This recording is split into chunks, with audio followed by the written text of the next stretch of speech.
Hello students, तो आज हम पढ़ने वाले हैं रिफ्रैक्शन थ्रू अ प्रिज्म। अब सबसे पहले बात करते हैं कि प्रिज्म क्या होता है। तो प्रिज्म की बात करें तो हम जो यहाँ पर प्रिज्म पढ़ने वाले हैं वो एक ट्रायंगुलर प्रिज्म पढ़ेंगे। तो ट्रायंगुलर प्रिज्म की बात करें तो उसके अंदर हमें तीन रेक्टेंगुलर फेसेस मिलते हैं और दो ट्रायंगुलर फेसेस मिलते हैं, और उन सब से मिलके जो बनता है वही हमारा एक प्रिज्म होता है। तो प्रिज्म तो समझ गए क्या होता है। अब पढ़ते हैं रिफ्रैक्शन थ्रू अ प्रिज्म। एक प्रिज्म से रिफ्रैक्शन कैसे होगा। अगर आप प्रिज्म को देखोगे तो सामने से वो आपको एक ट्रायंगुलर फेस दिखेगा उसका। ठीक है, तो ये हमारे एक ट्रायंगुलर शेप में जो है ये हमारा प्रिज्म है। अब प्रिज्म में हम रिफ्रैक्शन पढ़ने वाले हैं। तो हमारी ये इंसिडेंट रे है जो यहां से गई, इंसिडेंट रे इस पॉइंट पे यहाँ पर इंसिडेंट हुई, तो हमें क्या करना है, इस पॉइंट पे एक नॉर्मल ड्रॉ कर देंगे। तो हमने इस पॉइंट पे एक नॉर्मल ड्रॉ कर दी, नॉर्मल ड्रॉ कर दी। फिर उसके बाद ये रे कहां से मीडियम में जा रही है, फर्स्ट मीडियम है न्यू वन, रेयरर मीडियम है, उससे ये हमारे रेयरर मीडियम से कौन से मीडियम में जा रही होगी, डेंसर मीडियम में। सेकंड मीडियम हमारा न्यू टू बोल देते हैं। फिर ये वापस से फर्स्ट मीडियम में वापस आ जाएगी न्यू वन। अब ये किस तरफ को बेंड करेगी, जानी चाहिए थी सीधे, पर it will bend towards the normal, तो ये नॉर्मल की तरफ को बेंड हो जाएगी और ये कुछ ऐसी हो जाएगी। अब ये हमारे सेकंड सरफेस, जैसे हम इसे बोल देते हैं ए बी और ये सी। ठीक है, ये ए बी सी हमारा एक प्रिज्म है। तो इसके सेकंड सरफेस ए सी को जैसे ये टकराएगी तो वहां पर भी एक नॉर्मल ड्रॉ कर देते हैं। तो वहां पर भी हमने एक नॉर्मल ड्रॉ कर दी। अब ये रे कौन से मीडियम से कौन से मीडियम में जा रही है, डेंसर से रेयरर मीडियम में जा रही है। अगर ये मीडियम डेंसर से रेयरर में जा रही है, it will bend away from the normal, तो ये जानी चाहिए सीधे, पर ये नॉर्मल से अवे चली जाएगी, नॉर्मल से दूर जाएगी, तो ये कुछ ऐसे निकल जाएगी। ये हमारी जो रे थी, ये जो हमारी रे है, ये हमारी कौन सी रे है, ये हमारी इंसिडेंट रे है। ये हमारी इंसिडेंट रे होगी। ये जो रे यहां से निकल रही होगी ये कौन सी रे होगी, हमारी इमरजेंट रे होगी, इमरजेंट रे। ठीक है, अब इंसिडेंट रे ने जो नॉर्मल के साथ बनाया होगा एंगल, वो एंगल ऑफ इंसिडेंस बोल देते हैं। इमरजेंट रे ने जो नॉर्मल के साथ एंगल बनाया वो एंगल ऑफ इमरजेंस बोल देते हैं ई। ठीक है, अब यहाँ पर हमारा एक एंगल ऑफ रिफ्रैक्शन यहाँ बना होगा, इसे बोल देते हैं R1, और ये वाला एंगल ऑफ मतलब ये जो एंगल यहाँ पर दिख रहा होगा इसे बोल देते हैं हम R2। क्लियर। अब उसके बाद यहाँ पर हमें एक एंगल दिखता है, angle of deviation. Angle of deviation क्या होता है मैं अभी बताता हूँ। पहले एंगल ऑफ डेविएशन निकालते कैसे। सबसे पहले तो इंसिडेंट रे अगर जानी चाहिए थी, अगर यहाँ पर ये प्रिज्म नहीं होता तो इंसिडेंट रे कैसे जाती, वो इंसिडेंट रे सीधे सीधे जाती रहती, कहीं रुकती नहीं, ऐसे मुड़ती नहीं। और इमरजेंट रे को देखो, तो इमरजेंट रे किस डायरेक्शन में चली गई है, इमरजेंट रे इस डायरेक्शन में चली गई, तो इमरजेंट रे को पीछे खींचो, तो इमरजेंट रे को पीछे खींचा, और ये इंसिडेंट रे और इमरजेंट रे के बीच में जो एंगल बना, इसी एंगल को बोलते हैं एंगल ऑफ डेविएशन। इसे दिखाते हैं डेल्टा से, इसे ही बोलते हैं एंगल ऑफ डेविएशन, और इसे किससे दिखाते हैं, डेल्टा से। दिख रहा है ये डेल्टा। अब यहाँ पर हमें समझना है कि इंसिडेंट रे तो ऐसे जानी चाहिए थी, पर ये मुड़ के ऐसी चली गई, मतलब ये कितने एंगल से मुड़ गई है, कितने एंगल से डेविएट हो गई है, उसे ही बोलते हैं एंगल ऑफ डेविएशन। जो प्रिज्म के अंदर देखा जाता है कि हमारी इंसिडेंट रे कुछ एंगल से बेंड हो जाती है और फिर वो इमरजेंट रे की फॉर्म में हमें दिखती है। इंसिडेंट रे को आगे बढ़ाना है, इमरजेंट रे को पीछे खींचना है, उन दोनों के बीच में जो भी एंगल दिखेगा that is known as the angle of deviation. समझ में आ गया एंगल ऑफ डेविएशन। तो ये हमारा R1 हो गया, R2 हो गया। अब साथ में यहाँ पर एक और एंगल होता है जिसे हम बोलते हैं ए। अब ये ए एंगल क्या है, इसे बोलते हैं एंगल ऑफ प्रिज्म। ये प्रिज्म का एंगल होता है। ठीक है, इसे क्या कहते हैं हम, एंगल ऑफ प्रिज्म। ये हमारा प्रिज्म का एंगल है, एंगल ऑफ प्रिज्म हो गया ये हमारा। हमने सारे एंगल्स दिखा दिए। अब ना इन पॉइंट्स के कुछ नाम दे देते हैं, जैसे इस रे को बोल देते हैं पी, इसे बोल देते हैं क्यू। ठीक है, इन्हें भी जोड़ देते हैं इन दोनों को। ठीक है, पी क्यू, इसे आर, इस रे को यहाँ से, जैसे हमने यहाँ इसे पी पॉइंट बोल दिया, ये यहाँ पर एस बोल देते हैं। ठीक है, मतलब पी क्यू रे जो है वो इंसिडेंट रे है, आर एस रे जो है वो हमारी इमरजेंट रे है। ठीक है, क्यू आर इसे नाम दे दिया, इस पॉइंट को भी नाम दे देते हैं एक, इस पॉइंट को आर दे दिया, इसे बोल देते हैं एस टी, और इसे यू बोल देते हैं इस पॉइंट को। ठीक है, इन पॉइंट्स को हमने नाम दे दिया। क्लियर। अब ये पॉइंट को नाम देने के बाद अब हमने प्रिज्म से क्या पढ़ लिया, रिफ्रैक्शन पढ़ लिया, एंगल ऑफ डेविएशन देख लिया, इमर्जेंट रे कैसे निकलती है ये सब देख लिया। अब हम क्या करने वाले हैं, अब हम रिलेशनशिप निकालने वाले हैं angle of incidence, angle of emergence, angle of prism और एंगल ऑफ डेविएशन के बीच का। ये फॉर्मूला जो है वो हम डेराइव करने वाले हैं। तो उस पर आते हैं। तो फॉर्मूला डेराइव जो करेंगे उसमें हम सबसे पहले यहाँ देखेंगे कि हमें ढंग से देखो तो यहाँ पर एक क्वाड्रिलेटरल आपको दिख रहा होगा। और वो क्वाड्रिलेटरल है क्या, ढंग से देखोगे तो ये R, ये A और ये Q और U, R A Q U, ठीक है, जो भी ये नाम बनाया R A Q U is a quadrilateral, is a quadrilateral, ये क्वाड्रिलेटरल है। अगर ये क्वाड्रिलेटरल है तो इसके जो अपोजिट एंगल्स होंगे उन अपोजिट एंगल्स का सम 180 डिग्री होगा। तो एक एंगल इसका angle of prism angle A दिख रहा है, ठीक है। दूसरा एंगल जो है एंगल ए के अपोजिट में जो दिख रहा है इस क्वाड्रिलेटरल के अंदर वो कौन दिख रहा है, क्यू यू आर या आर यू क्यू, जो आप बोलना चाहो, आर यू क्यू। इसके अपोजिट में एंगल ए के अपोजिट में ये वाला एंगल दिख रहा है, ठीक है, आर यू क्यू। इन दोनों एंगलों का सम कितना होगा, 180 डिग्री। क्वाड्रिलेटरल के अपोजिट एंगल्स का सम क्या होता है, 180 डिग्री। तो इन दोनों का सम 180 डिग्री लिख दिया, पहला काम। अब इसे इक्वेशन 1 में बोल देता हूं। अब उसके बाद हमने क्या किया, ढंग से देखो एक ट्राइंगल दिख रहा है, in triangle R U Q, एक ट्राइंगल आर यू क्यू ही हमारा एक ट्राइंगल दिख रहा है आर यू क्यू। इसके अंदर तीन एंगल है, R1, R2 और आर यू क्यू वाला एंगल। R1 एक एंगल है, R1 एक एंगल है हमारा R2, ठीक है, और एक है हमारा एंगल आर यू क्यू दिख रहा है। इन दिनों का सम क्या होगा, 180 डिग्री, एंगल सम प्रॉपर्टी। तो इन दिनों का सम 180 डिग्री, इक्वेशन नंबर सेकंड। अब इक्वेशन नंबर सेकंड को अभी रुको, अब यहां से आर यू क्यू की वैल्यू निकालते हैं। आर यू क्यू की वैल्यू निकालेंगे तो आएगी 180 degree minus R1 minus R2। ये R1 R2 को उठा के उधर लेंगे तो आर यू क्यू की वैल्यू ये आ चुकी है, इक्वेशन सेकंड। अब इक्वेशन सेकंड से जो आपकी आर यू क्यू की वैल्यू आई है उसे इक्वेशन फर्स्ट में डाल दो। Angle A plus R U Q की value 180 degree minus R1 minus R2 equal to 180 degree. अब क्या करेंगे, ये पूरा ये चीज ऐसे उठा के इधर ले आते हैं। तो angle A is equals to 180 degree तो इधर रखा था, अब ये सब उधर जाएगा तो ये 180 डिग्री माइनस का हो जाएगा, उधर जाके माइनस R1 प्लस R1 हो जाएगा प्लस R2 हो जाएगा, माइनस R2 इधर आके 180 कैंसिल आउट। तो यहाँ से हमें एंगल ए की वैल्यू मिल जाती है R1 plus R2। Angle A की वैल्यू क्या मिल जाती है, angle R1 plus angle R2। Clear, ये हमें एक चीज मिली है। अब सेकंड बात पे आते हैं। यहाँ पर हमें एक चीज दिख रही है, एक ट्राइंगल दिख रहा है TQR, in triangle TQR। Triangle TQR को देखो तो उसमें delta angle of deviation, angle of deviation क्या होता है हमारा, एंगल ऑफ डेविएशन जो होता है वो डेल्टा के बराबर होता है। एंगल ऑफ डेविएशन किसके बराबर होता है हमारा, डेल्टा के बराबर। तो वो जो डेल्टा एंगल आपको दिख रहा है एंगल ऑफ डेविएशन, वो TQR का एक एक्सटीरियर एंगल है। वो TQR का क्या है, एक्सटीरियर एंगल। तो एक्सटीरियर एंगल जो होता है अंदर के अपोजिट दो इंटीरियर एंगल्स के सम के बराबर होता है, इसे बोलते हैं हम एक्सटीरियर एंगल प्रॉपर्टी। तो एक्सटीरियर एंगल प्रॉपर्टी लगा देंगे एंगल TQR, ट्राइंगल TQR में। तो ये एक्सटीरियर एंगल डेल्टा है वो किसके बराबर होगा, अंदर के दो इंटीरियर एंगल्स, ये वाला और ये वाला, ये दो इंटीरियर एंगल के सम के बराबर होगा। मतलब TQR angle TQR plus angle TQR plus angle TRQ इन दोनों के सम के बराबर होगा।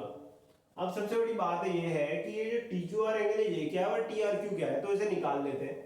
तो TQR एंगल को देखो एक बार, तो TQR एंगल, अब ये एंगल I है, I एंगल ऑफ इंसिडेंस। अगर मैं एंगल I को देखूं तो ये पूरे इस एंगल के बराबर है, ये पूरा एंगल जो है वो एंगल I के ही बराबर है, वर्टिकली अपोजिट है।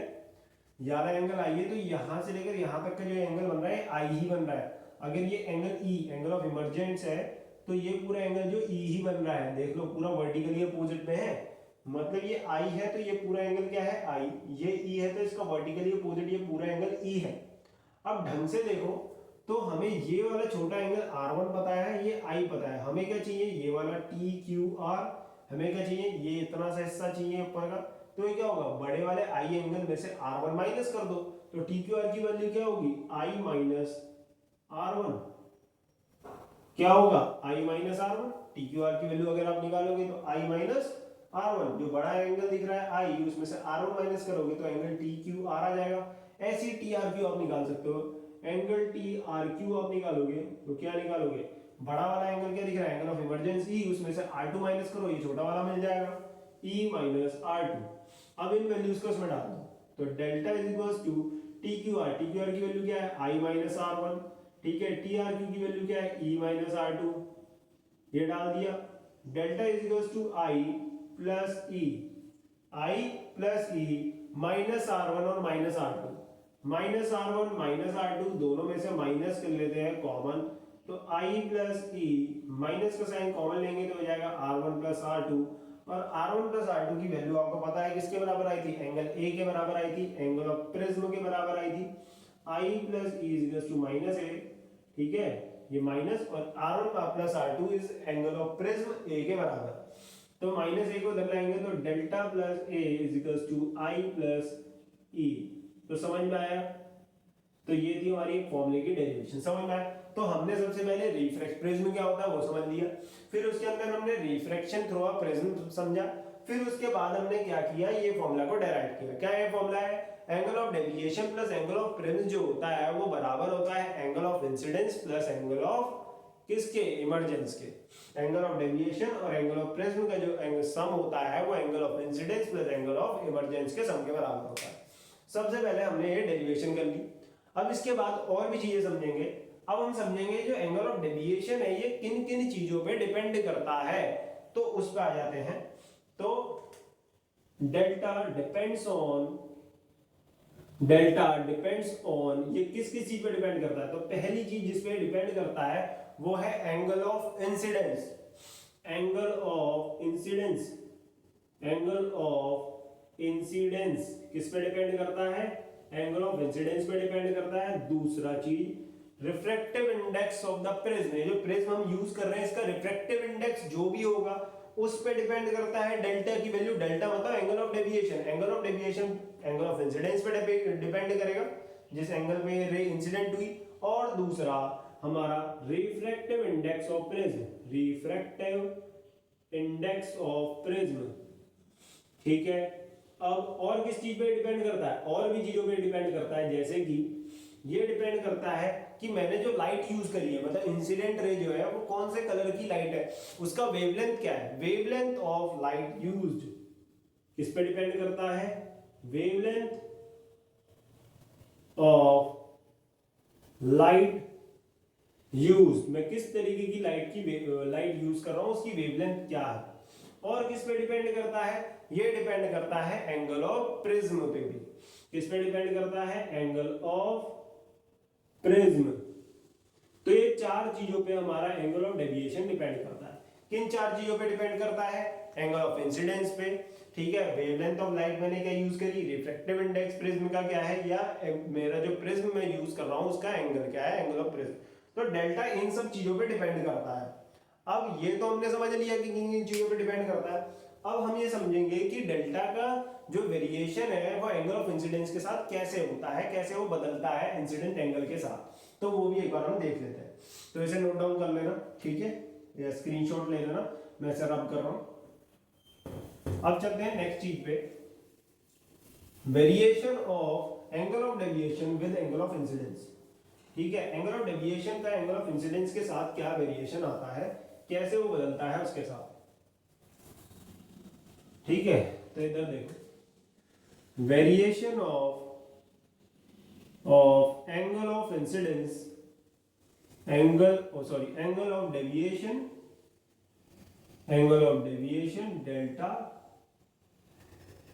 Delta with angle of incidence with angle of incidence. ठीक है, अब कैसे इसका रिलेशनशिप है, तो सीधी बात करते हैं। यहां पर हमने ये देखा कि जब हमने एंगल ऑफ इंसिडेंस को धीरे धीरे करके बढ़ाया, तो एंगल ऑफ इंसिडेंस को जब हम धीरे धीरे करके बढ़ाने लगे तो हमारा पहले तो एंगल ऑफ डेविएशन घटने लगा। पहले तो एंगल ऑफ डेविएशन क्या करने लगा, घटने लगा। किसके साथ, एंगल ऑफ इंसिडेंस की वैल्यू बढ़ाने के साथ। अब उस कुछ समय बाद क्या हुआ, उसने एक मिनिमम वैल्यू अटेन करी। किसने, डेविएशन, एंगल ऑफ डेविएशन ने एक मिनिमम वैल्यू अटेन करी। और उस मिनिमम वैल्यू के बाद अगर हमने एंगल ऑफ इंसिडेंस बढ़ाया तो फिर एंगल ऑफ डेविएशन दोबारा बढ़ने लग गया। देखो इसको ग्राफ से समझो।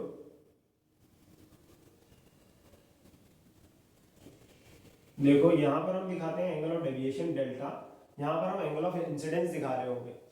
तो जब हम एंगल ऑफ इंसिडेंस को बढ़ाते जा रहे हैं बढ़ाते जा रहे हैं बढ़ाते जा रहे हैं, तो हमारा एंगल ऑफ डेविएशन देखो घटता जा रहा है। एंगल ऑफ इंसिडेंस बढ़ रहा है इधर जाते जाते। यहां पर हम क्या दिखा रहे हैं, angle of incidence, angle of incidence. Clear. अब एंगल ऑफ इंसिडेंस बढ़ता जा रहा है पर एंगल ऑफ डेविएशन घटता ही जा रहा है, नीचे नीचे गिरता जा रहा है। पर कुछ समय बाद एक एंगल ऑफ डेविएशन ने एक मिनिमम वैल्यू अटेन करी, और उस मिनिमम वैल्यू अटेन करने के बाद अगर एंगल ऑफ इंसिडेंस बढ़ा रहे हैं तो एंगल ऑफ डेविएशन वापस से बढ़ना शुरू हो गया। समझ लो, पहले एंगल ऑफ इंसिडेंस बढ़ाने के साथ एंगल ऑफ डेविएशन घट रहा था, पर वो जब उसने एक मिनिमम वैल्यू अटेन करी, किसने, एंगल ऑफ डेविएशन ने एक मिनिमम वैल्यू अटेन करी, उसके बाद एंगल ऑफ इंसिडेंस बढ़ाओगे तो आपका एंगल ऑफ डेविएशन इंक्रीज होना शुरू हो जाएगा। ठीक है।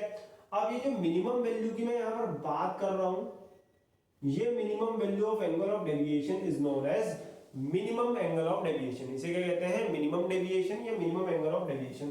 तो यहां पर जो होता है वो delta angle of deviation delta M के बराबर होता है। डेल्टा एम मतलब मिनिमम डेविएशन, मतलब angle of deviation minimum deviation के बराबर होगा। और इस टाइम पे आपका एंगल ऑफ इंसिडेंस होता है वो एंगल ऑफ इमरजेंस के भी बराबर होता है। ये भी आपको याद रखना है। जब आपका angle of deviation minimum deviation के बराबर होगा उस टाइम पे एंगल ऑफ इंसिडेंस और इमरजेंस बराबर होगा। बाकी ग्राफ तो आपको समझ में आ गया होगा। इस ग्राफ में भी एक छोटी सी बात और बतानी है। ठीक है, पहली बात तो तुम ये समझ गए कि एंगल ऑफ इंसिडेंस इंक्रीज करेंगे तो एंगल ऑफ डेविएशन घटेगा, पर कब तक, एक मिनिमम वैल्यू अटेन करने तक। मिनिमम वैल्यू जैसे ही अटेन करेगा उसके बाद एंगल ऑफ इंसिडेंस बढ़ा रहे हैं तो एंगल ऑफ डेविएशन भी बढ़ रहा है। और जब उसने मिनिमम वैल्यू अटेन करी है तो उस टाइम पे एंगल ऑफ इंसिडेंस और इमरजेंस बराबर है। क्लियर। अब यहां पर एक चीज और समझना, जैसे कि मैं एक पॉइंट देख रहा हूं, इस पॉइंट पे और इस पॉइंट पे अगर मैं एंगल ऑफ डेविएशन चेक करूं तो बराबर ही मिल रहा होगा। इस पॉइंट पे और इस पॉइंट पे एंगल ऑफ डेविएशन निकालो तो बराबर ही आएगा। आएगा बराबर, क्यों नहीं आएगा। तो उस टाइम पे यहां पर कुछ एंगल ऑफ इंसिडेंस मिलता होगा और यहां पर भी नीचे कुछ मिलता होगा। ठीक है। अब यहां पर इसे आई बोल रहा हूं, इसे ई। अब इसे आई और इसे ई क्यों बोला, सुनो। हमारी एंगल ऑफ डेविएशन की वैल्यू दोनों सेम है, पर यहां पर एंगल ऑफ इंसिडेंस है और यहां पर मैं एंगल ऑफ इमरजेंस लिख रहा हूं। क्योंकि अगर मतलब कि आपको एक ही एंगल ऑफ डेविएशन के लिए दो एंगल ऑफ, मतलब एक ही एंगल ऑफ डेविएशन के लिए एक एंगल ऑफ इंसिडेंस भी मिल सकता है और उसी डेविएशन की वैल्यू के लिए एंगल ऑफ इमरजेंस भी पॉसिबल हो सकता है। मतलब आपको दो एंगल ऑफ इंसिडेंस एक ही तरीके की एंगल ऑफ डेविएशन दे सकती है। जैसे कि अगर मैं यहाँ पर कोई इंसिडेंस एंगल ऑफ इंसिडेंस दे रहा हूँ और यहाँ पर भी कोई एंगल ऑफ इंसिडेंस दे रहा हूँ, पर दोनों के लिए मेरी एंगल ऑफ डेविएशन क्या आ रही होगी, सेम। और यहाँ पर मैंने ई क्यों लिखा और यहाँ पर आई क्यों लिखा, उसका रीजन सुनो। जो अभी हमने प्रिज्म के थ्रू रिफ्रैक्शन पढ़ा था तो उसमें हमने बोला था ये रे ऐसे गई थी, फिर टकराने के बाद ऐसे गई और ऐसे गई। ठीक है, यहाँ पर जो एंगल बना था ये आई था। ठीक है, यहाँ पर जो एंगल बना था ये आई था, यहाँ पर जो एंगल बना था वो ई था। अगर ये रे ऐसे भेजी थी तो ये आई था और ये ई था। ठीक है, ये रे ऐसे वापस आई होगी। पर अगर मैं इस रे को एंगल ऑफ इमरजेंस बना के, मतलब जितना एंगल ऑफ इमरजेंस था उतना ही एंगल ऑफ इंसिडेंस देके ऐसे भेजता तो ये ऐसी यही रास्ता सेम फॉलो करती हुई आ जाती ना। अगर मैं जितना एंगल ऑफ इमरजेंस है उतना ही एंगल ऑफ इंसिडेंस बना के इधर से भेजता तो उतना ही जितना एंगल ऑफ इमरजेंस है उतना एंगल ऑफ इंसिडेंस बना के भेजता, तो उस टाइम पे ये रे अपने पाथ को रिट्रेस करती और उस टाइम पे जो इसका एंगल ऑफ इंसिडेंस मिलता, वो एंगल ऑफ इमर्जेंस मिलता, वो इसी आई के बराबर मिलता और ये ऐसा इसका रिफ्रैक्शन दिखता।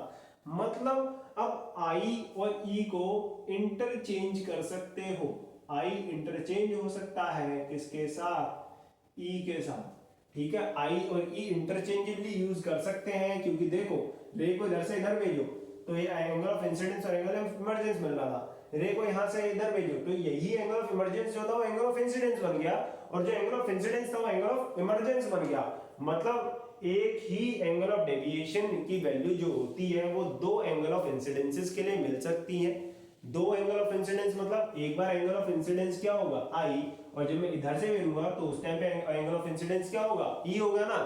तो दोनों केस में एंगल ऑफ डेविएशन तो आपको सेम ही मिलेगा, चाहे ऐसे करके निकाल लो चाहे इसको पीछे खींच के ऐसे निकाल लो, एंगल ऑफ इंसिडेंस तो दोनों ही केस में क्या मिलने वाला है, सेम।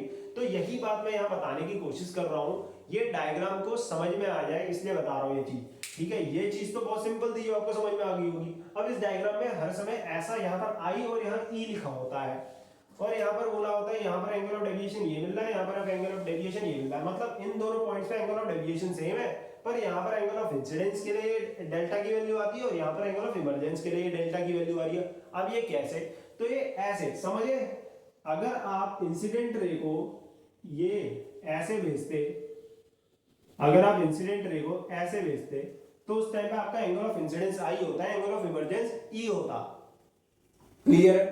पर इसी रे को मैं कैसे भेज दूं, इसी रे को मैं इस तरफ से भेज दूं, अगर इस रे को मैं इस तरफ से यहां भेजूं तो उस टाइम पे जो मेरा एंगल ऑफ इमर्जेंस था वो बराबर हो जाता है एंगल ऑफ इंसिडेंस के, एंगल ऑफ इमर्जेंस बराबर हो जाता है एंगल ऑफ इंसिडेंस के, और जो एंगल ऑफ इंसिडेंस है वो बराबर हो जाता है किसके, एंगल ऑफ इमर्जेंस के। मतलब यहाँ पर जो मेरे को इमर्जेंट एंगल मिलता वो आई के बराबर मिलता, जब मैं रे को कहां से कहां भेजता, यहां से यहां। तो ये यही सेम रास्ता सेम पाथ को फॉलो करती हुई आती है। पहली बात तो ये, अगर ये सेम पाथ को फॉलो करती हुई आती है तो उस टाइम पे एंगल ऑफ इंसिडेंस तो इमर्जेंस के बराबर मिलता और इमर्जेंस एंगल ऑफ इंसिडेंस के बराबर मिलता। मतलब आई और ए इंटरचेंजेबली यूज कर सकते हैं, जो कि मैं तुम्हें यहाँ बताना चाह रहा हूँ। आई और ई जो है वो इंटरचेंजेबली यूज हो सकता है, और अगर आपका एंगल ऑफ इंसिडेंस आई है तब भी आपका एंगल ऑफ डेविएशन डेल्टा मिल रहा होगा, और अगर आप एंगल ऑफ इंसिडेंस को ई के बराबर कर दो, जैसे कि जब मैंने आई एंगल ऑफ इंसिडेंस बना के भेजा था तो मेरे को एंगल ऑफ डेविएशन डेल्टा मिलता था, पर यहाँ पर मुझे एंगल ऑफ डेविएशन डेल्टा मिलता था। पर दूसरे केस में मैंने क्या किया, जो एंगल ऑफ इंसिडेंस था वो इमर्जेंस, मतलब एंगल ऑफ इंसिडेंस की वैल्यू इमर्जेंट एंगल के बराबर बना के भेज दिया, तो उस टाइम पे भी एंगल ऑफ डेविएशन क्या मिलने लगा, सेम। समझ में आया डायग्राम?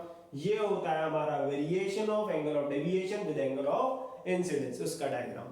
अब इस डायग्राम में मेन चीज ये तो आपको समझ में आ गई होगी कि आई और ई को इंटरचेंजेबली देख लो, खुद साफ दिख रहा है, आई कभी ई के बराबर है, ई आई के बराबर, मतलब कभी आई को ई के बराबर ले सकते हो, कभी ई आई के बराबर हो सकता है।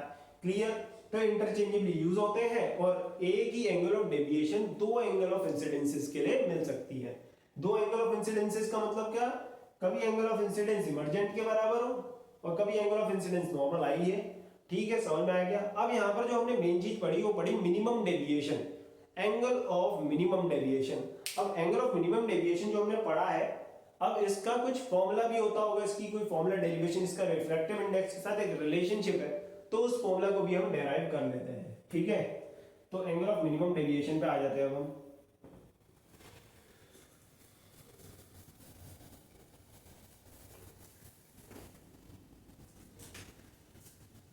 एंगल ऑफ मिनिमम डेविएशन, इसका एक डेरिवेशन है,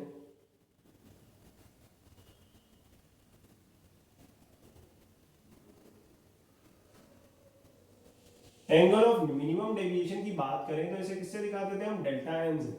और अभी थोड़ी देर पहले हमने एक बात करी थी कि delta angle of deviation minimum deviation के बराबर तब होता है जब एंगल ऑफ इंसिडेंस बराबर हो जाए एंगल ऑफ इमर्जेंस के। ये तो भी हमने पढ़ा, एक और चीज में नहीं ऐड कर लो कि जब आई ई के बराबर होगा तो R1 और R2 भी अपने आप बराबर हो जाएगा। अगर आपका angle of incidence angle of emergence के बराबर है तो आपका R1 और R2 भी बराबर होगा।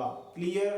ठीक है, तो अगर आपके ये दो केसेस अगर ये चीज हो रही होंगी तो उस टाइम पे जो डेविएशन का एंगल होगा वो मिनिमम डेविएशन के बराबर होगा। क्लियर होगी ये चीज? अब आ जाते हैं उस फॉर्मूले पे जो फॉर्मूला हमने भी बनाया था। एक तो फॉर्मूला था A = R1 + R2।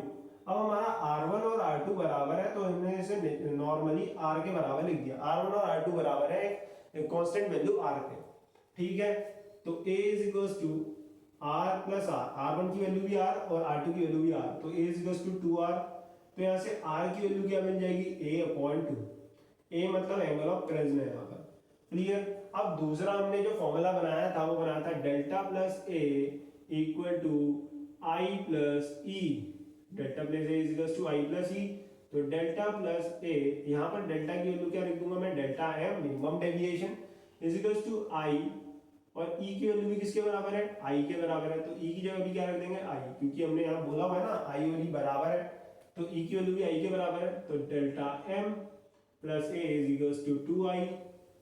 तो यहाँ से I एंगल ऑफ इंसिडेंस की वैल्यू निकाले तो क्या मिलती है? Delta M + A / 2। क्लियर है? तो मेरे को एंगल ऑफ रिफ्रैक्शन मिल गया, एंगल ऑफ इंसिडेंस मिल गया, तो मैं स्नेल्स लॉ लगा दूंगा। According to Snell's law Snell's law के हिसाब से हमारा जो रिफ्रैक्टिव इंडेक्स होता है वो sin I/sin R होता है। तो new = sin I। sin I की वैल्यू क्या होगी हमारी? A + डेल्टा M / 2, और sin R की वैल्यू क्या होगी यहाँ पर? R की वैल्यू क्या होगी? A/2। तो ये रिफ्रैक्टिव इंडेक्स, यहाँ पर मैंने I की वैल्यू डेल्टा M + A / 2, ठीक है, या A + डेल्टा M / 2 एक ही बात है, और R की वैल्यू यहाँ डाल दी A/2, जो हमें बन के जो मैंने ऊपर बनाई थी वही डाली है। इससे हमारा रिफ्रैक्टिव इंडेक्स और मिनिमम डेविएशन के बीच में रिलेशनशिप मिल गया। तो ये हमारी एक डेरिवेशन होती है, ये भी हमारा एक फॉर्मूला होता है जो कि हमें आगे यूज करना है। अब यहाँ पर एक और चीज होती है, स्मॉल एंगल वाले प्रिज्म। ठीक है, अब जब हमारे स्मॉल एंगल वाले प्रिज्म होते हैं उस टाइम पे उनके लिए क्या रिफ्रैक्टिव इंडेक्स का किसके साथ कैसा रिलेशनशिप आता है, तो वो भी देख लेते हैं। तो ये नोट डाउन कर लेना। आ जाते हैं नेक्स्ट चीज पे। ठीक है, अब प्रिज्म स्मॉल एंगल वाले अगर हम यूज कर रहे हैं तो उस टाइम पे क्या होगा? रिफ्रैक्शन थ्रू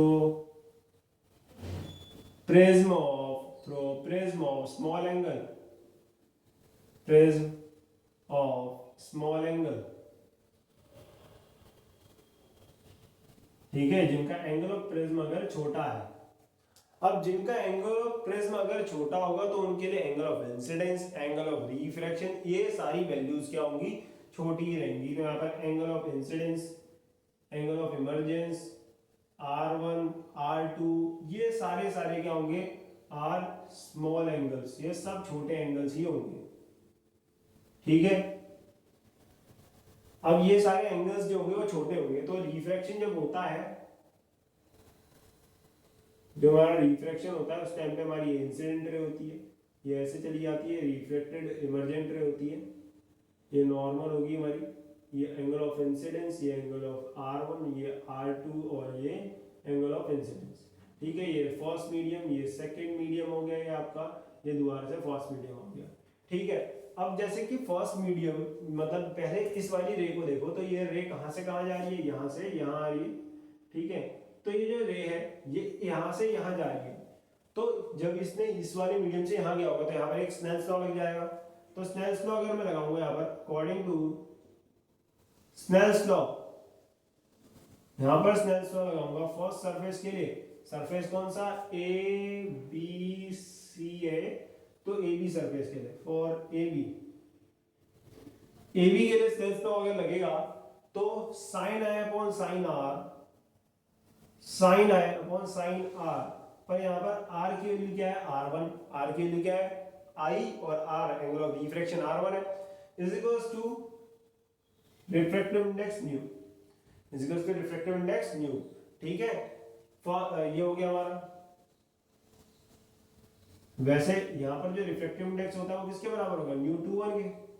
अब आप बोलोगे कि मैंने इसे ν क्यों लिख दिया था, तो फर्स्ट मीडियम यहाँ पर हमने ले रखा है एयर, फर्स्ट मीडियम एयर है, तो ν1 की वैल्यू जो होगी मेरी 1 होगी, तो ν1 की वैल्यू अगर मैं निकालूंगा तो ν1/ν2 होगी, ठीक है, सॉरी ν2/ν1 होगी।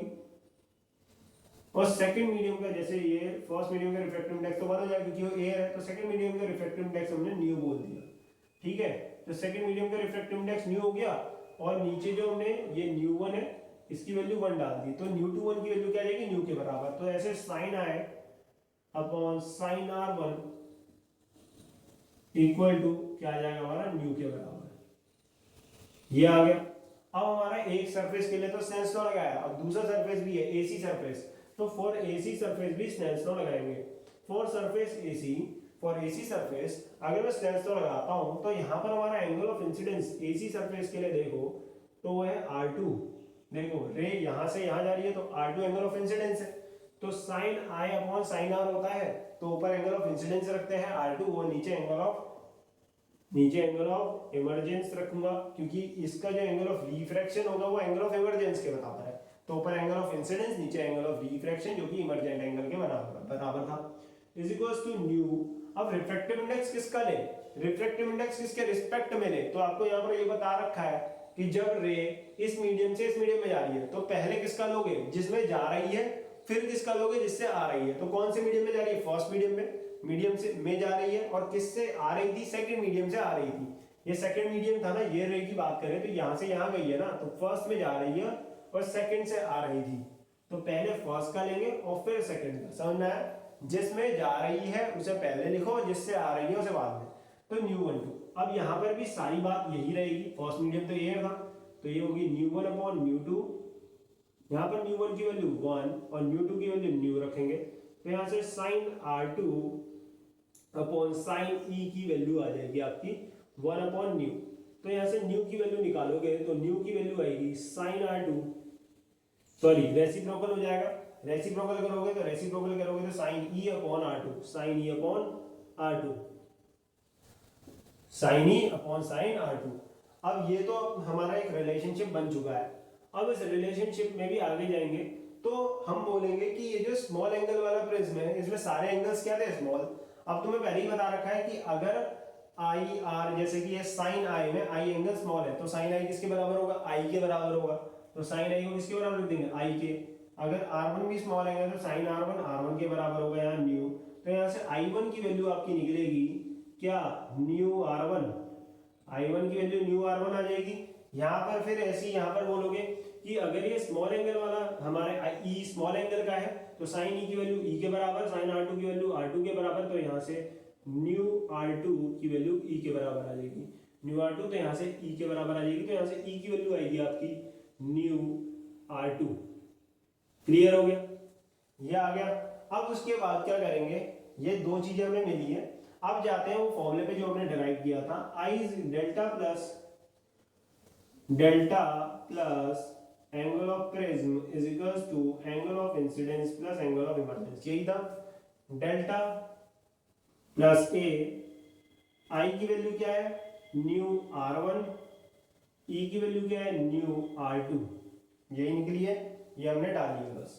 डेल्टा इक्वल टू, इस ए को उधर ले जा रहे हैं और यहाँ पर न्यू कॉमन आ जाएगा तो बनेगा r1 प्लस r2, ये माइनस ए उधर जाएगा, इधर से इधर है माइनस ए। और अभी हमने ये फॉर्मूला डेराइव भी करा है कि एंगल ऑफ प्रिज्म जो होता है वो r1 प्लस r2 के बराबर होता है, तो न्यू r1 प्लस r2 की value a minus A, r1 plus r2 की वैल्यू a डाल दी माइनस ए, दोनों में से a को ले लिया जाएगा कॉमन, तो क्या बचेगा न्यू माइनस 1। तो स्मॉल एंगल वाले प्रिज्म जो होते हैं उनके लिए जो एंगल ऑफ डेविएशन और रिफ्रैक्टिव इंडेक्स के बीच में रिलेशनशिप बनता है वो बनता है delta is equal to a mu minus 1। ये किसके लिए मैंने बताया आपको, ये बताया refraction through a prism of small angle. Small angle वाले प्रिज्म जो होते हैं उनसे जो रिफ्रैक्शन होता है उस टाइम पे जो एंगल ऑफ डेविएशन मिलता है वो किसके बराबर होता है, a इंटू न्यू माइनस 1, ठीक है, a इंटू न्यू माइनस 1। ये समझ में आ गया। अब इसके साथ हमने रिफ्रैक्शन थ्रू प्रिज्म पढ़ लिया, ठीक है, मिनिमम एंगल ऑफ डेविएशन देख लिया, एक उसका फॉर्मूला होता है delta plus A is to I plus E, उसकी डेरिवेशन कर ली, मिनिमम एंगल ऑफ डेविएशन की डेरिवेशन कर ली, समझ भी लिया कि इसका ग्राफ कैसा बनता है एंगल ऑफ इंसिडेंस के साथ, और साथ में हमने स्मॉल एंगल ऑफ प्रिज्म से भी रिफ्रैक्शन पढ़ लिया, और इसके लिए जो एंगल ऑफ डेविएशन का रिलेशनशिप होता है रिफ्रैक्टिव इंडेक्स के साथ वो भी हमारा हो चुका है। तो इसके साथ हमारा रिफ्रैक्शन थ्रू अ प्रिज्म खत्म होता है। Thank you. अगर वीडियो पसंद आई होगी तो इसे लाइक शेयर सब्सक्राइब जरूर करना।